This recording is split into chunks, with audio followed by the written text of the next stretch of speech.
Here's what's missing in the conservative movement, right? We're built, for the last 10 years, we've been built on being reactionary, defined by what the left gives us and says we're against that. Race, gender, sexuality, climate. We have an opportunity to answer that with a different vision of our own. Let me give you mine. The individual, the family, the nation, and God. That is what a vision looks like for our country. The question before us today is Vivek Ramaswamy the future of American conservatism? So for those of you who have been paying attention to our cultural and political landscape, you will know quite well that American conservatism is undergoing a severe identity crisis. Conservatism, as it has been known for ages in politics in America, has been defined really by a set of core principles. A sort of allegiance to individual liberty, a emphasis on the nuclear family as the proper mode of social organization for the rearing of children, a sort of belief in America's national sovereignty, which translates into immigration policy, a belief in the sort of life of the unborn and the government's role to protect that, and for a very long time as well, a belief that the world is safer when America has a vigorous presence on the world stage and exports its ideas all across the world through guns and through information campaigns. Now, that last part there has really been gone away from by the modern right, and rightfully so in my opinion. I don't think that the American government has no obligation to any other nation but its own citizens. And if you're going to preserve national sovereignty, the focus should be on the nation, not on the globe per se. But these ideas are what defined American conservatism for ages. And they came out of the 1960s during the anti-communist movement, where the emphasis was on fighting collectivism and preserving America through many different means. The original conservatives of the 1960s were actually correct about a lot of things. They were right about the dangers of centralized economic planning, which almost always leads to tyranny. They were correct about the dangers of the welfare state, which destroy individual self-reliance and increases dependency and really makes it hard for you to pursue that eudaimonia, that human potential. They were correct about a lot of different things. But now on the right, there's this conversation. Should conservatives even care about individual liberty anymore? Should conservatives even care about the individual anymore? Should it all be about collectivism and the community and the common good, so to speak? Should conservatives care about the globe or the homeland? Is it okay to, for example, be pro-abortion in some cases and anti-abortion in some cases? Should conservatives care about socialized medicine? Should we care more about ensuring a sort of religious sense comes into our society through government law? There's all these debates going on. And amidst all this turmoil, there hasn't been a clear sort of torchbearer for what proper conservatism is than Vivek Ramaswamy, the 2024 presidential candidate. Now, for those of you who watch me, you guys know that I am a huge fan of Vivek Ramaswamy. I'm such a big fan that I support him for free on almost all my platforms, and I talk about him all the time. I've done videos about him. I've done tweets about him. I am such a huge fan. But I'm a fan primarily because of how I see the world. And I see that he sees the world in a similar way. I see the world through a philosophical lens. I believe that man is a creature of higher nature because of his ability to reason, and because of our ability to reason, to think, to believe, to understand beyond our base instincts, that gives us a moral mandate to act in a way that is different from every other animal in this world, and that allowed us to establish civilizations, and that very principle is what America was built upon. Vivek understands all of that, and he also understands that that vision is under attack by a crisis of meaning in the nation. You guys all saw that original clip I just showed you. He articulated several planks of the classical conservative tradition that really go unsaid today, because in our modern political landscape, the conversation is not about worldviews. The conversation is not about values. The conversation is about individual isolated political positions and how we can use those positions to beat the other side. In other words, how to own the libs. And if you see the current conservative media landscape, it's not full of visionaries that are trying to think deeply about these very important issues. It's full of clickbait conservatives that only seek to drive up their social media engagement and take America down with it. I'm not being hyperbolic. When you undermine a nation who was built off of conversation and reason by introducing something entirely different to that and contrary to that, you are bringing down America. So the question is, does Vivek Ramaswamy have what it takes to be a torchbearer for the future of American conservatism? Is his style of politics the future of American conservatism? In order to first answer this, I have to first define and establish what does it mean to be a conservative? And especially, what does it mean to be a conservative in the American sense? Now, this is a question that most people take for granted. Most people, if you ask them this question, will say, well, it means that you're pro-life, or it means that you like the nation, or it means that you support a strong national defense, or it means this or that. They will state positions without actually talking about the worldview those positions are attached to. And in that sense, they have no idea what it means to be anything but someone who holds opinions. And look, opinions are great. I have opinions. But opinions do not constitute a worldview, and mere opinion cannot establish the destiny of a nation. Mere opinion did not establish our great American Republic. Our great republic was established on the backs of long, drawn-out conversations, discourses, grievances written down, paragraph after paragraph, classic references poured out from the annals of history. That's what established America, not mere opinion. So, let us get away from opinion and go more towards substance. What it means to be a conservative in the general Anglo sense, general classical sense, is very simple.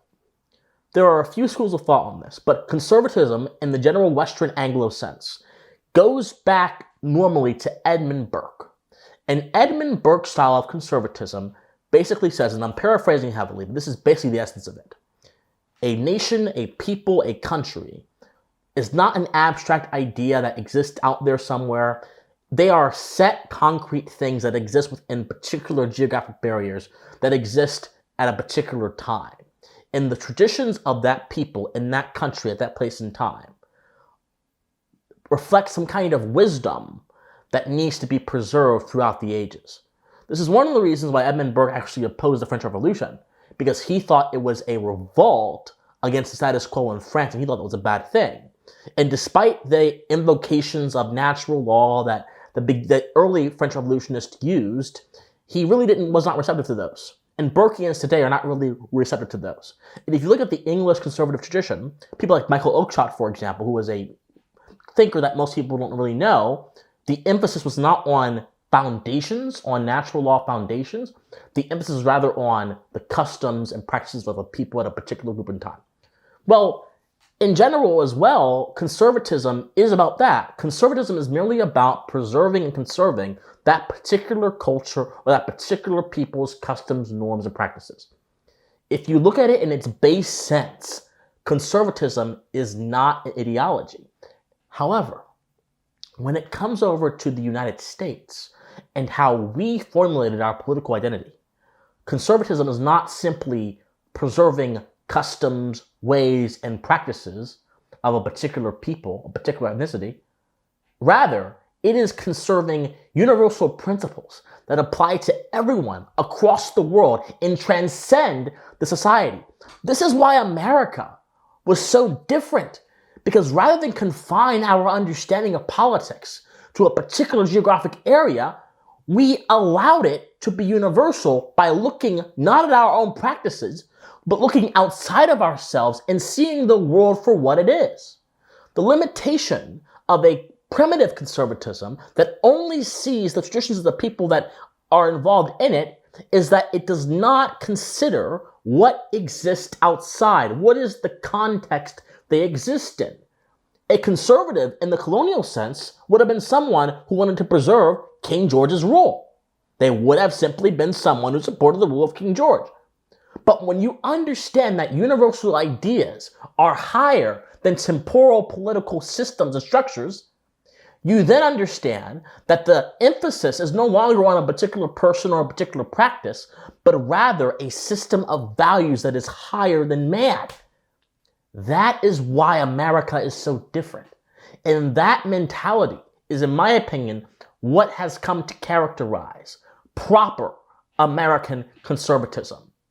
Now, I could do an entirely big video on the different subsets and different factions of American conservatism. I won't do that this time. I simply want to leave you with this.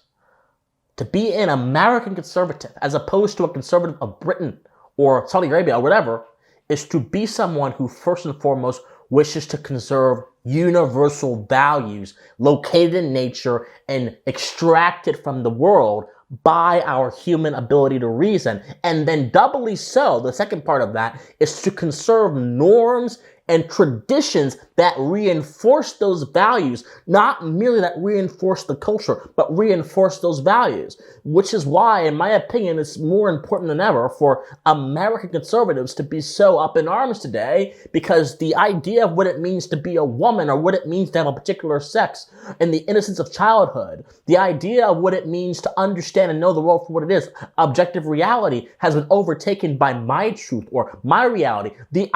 All these ideas that are norms that allow us to connect with universal ideas are being shuttered by activists who have no care for these ideas because they abhor them, because they have a fundamentally different worldview than you and I. That is what's going on here, my friends.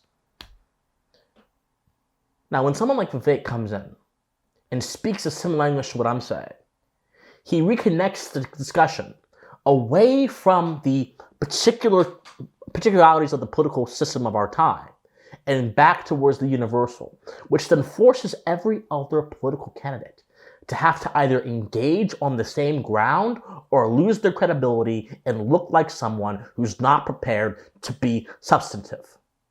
That is one of the reasons why I believe that Vivek Ramaswamy is one of the most powerful articulators of what it means to be a conservative in America that we've seen since Barry Goldwater. And speaking of Barry Goldwater, there is a passage from his book, The Conscience of a Conservative, which, and if you guys don't know who Barry Goldwater is, because some of you may be too young, I'm also very young as well, but I study history, which all you should do too. Barry Goldwater ran against President Johnson, and he was running to be the Republican nominee president back in the 60s. And it is a national tragedy that Barry Goldwater did not win his election. America would have turned out much differently and perhaps much better if Goldwater had run, because he was one of the clearest articulators of many of the ideas I just said. And not only was he an articulator of them, he understood them intimately and deeply. He wrote a book called The Conscience of a Conservative, in which he lays out his philosophy of what it means to be an American conservative. And one of the parts of that book that I find particularly profound at this point says the following, and listen closely because you're going to find some inevitable similarities between this and what Vivek says. Goldwater says that we are daily consigned by enlightened commentators to political oblivion. Conservatism, we are told, is out of date.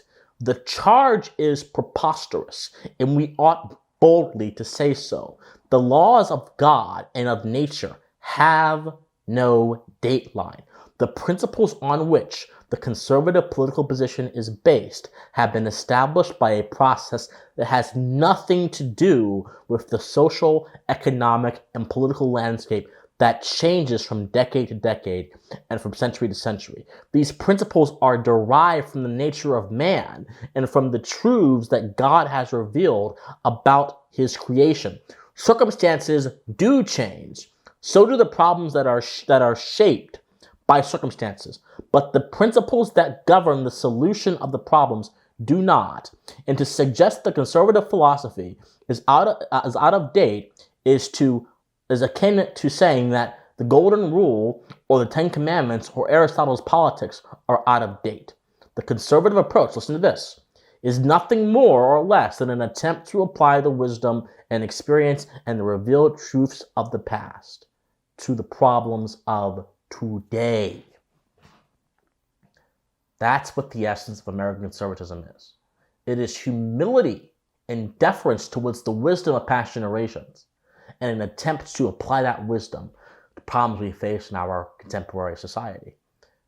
This is a particular disposition, my friends, that reflects a kind of politician, a kind of mindset that I believe must overcome the current kind of politician that runs our system. Think about this.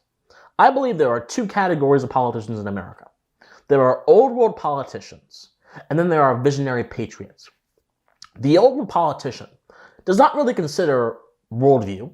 They consider whatever particular political position will advance their quest for power in their current political circumstance. And they will conform to the language of the age in one sense, and then in the next sense, speak a different tune. This is why Nikki Haley, after J6, came out and condemned President Trump, and then later went back on that. This is why Lindsey Graham initially said, "Why I hate Trump, he's so bad," and then became his biggest surrogate.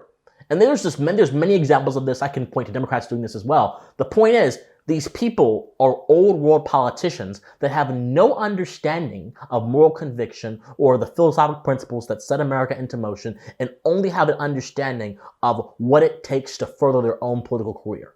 The old world politician will sell you things, and when they get into office or when they get into their position of power, they will do something entirely different. They will flip-flop and they will speak whatever tune is convenient to them. But the visionary patriot is a different breed, because the visionary patriot is someone whose ideas are based on first principles and refined through philosophical rigor, whose ideas go beyond a particular political moment and in fact speak to universal truths that can be observed by anyone in any society, much less in America. And they have due to this disposition, they have an undying hatred for the establishment and the status quo, because both of those entities are in rebellion to these universal ideas and are more so concerned with providing sustenance for the special interests in other groups that maintain their hold on power. Ramaswamy is a visionary patriot, whereas a lot of his competition and a lot of politicians today are merely specimens of the old world. Conservatism as a visionary philosophy is really a visionary idea, and it is in rebellion against everything brought forth by the old world. The old world brought forth this idea that man's individuality didn't matter, but the well-being of the collective mattered more, and he should be sacrificed for the sake of the collective. The old world brought about the idea that man was simply a material being that responded to material stimuli as opposed to a higher spiritual being. The old world brought about the idea that governments and politics and power were useful instruments for evoking change in the hearts and minds of men, as opposed to using the proper powers of persuasion and conversation, which actually built society. Power didn't build society. Government didn't build society. Persuasion and conversation built society. The old world preferred the tools of power over the tools of the mind. The old world has convinced man that he is little more than a subject of this larger mass that he has no control over. The old world has many faces, has many different tunes, and we are seeing a primitive derivation of it being spoken in our politics today.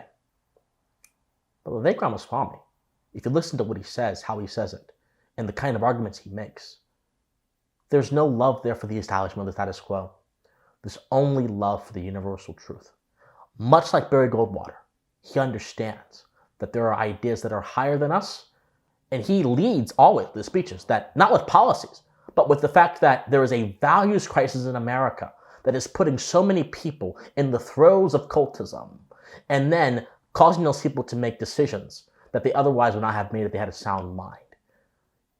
A real American president is going to put emphasis on the culture, on the individual, and his ability to impact his world more than he ever will put emphasis on the state and its ability to not impact the world, but to ruin the world in the name of helping it. Because that's precisely what the government specializes in doing. My friends, I don't know if Vivek Ramaswamy is the future of American conservatism, but I do know one thing. The language he speaks, the tune he sings, and the way he conducts himself are all indicative of proper American conservatism. And for that reason, my friends, I believe his candidacy and his potential success is a good omen for the future of American conservatism. My friends, if you like me, if you like this video, if you like my message, be sure to like, comment, share, subscribe, do whatever you can. Be a part of the revolution of the mind. Even if you're not a Vivek supporter, it doesn't matter. This channel and my mission goes beyond one single person. It is about reestablishing a system of values, a system of thinking that will help usher not just America, but the West into a healthier condition. So if you support that, be sure to do all those things. You can donate to me on Patreon, on PayPal, or if you don't like those platforms, on Locals, christianwatson.locals.com. You can also go ahead and join my Discord community. I really would appreciate it if you guys join my Discord. It's how I can talk to you and keep in touch with you. My friends, study philosophy, stay convicted, stay righteous, and most importantly, my friends, you better stay pensive. Bye, everybody.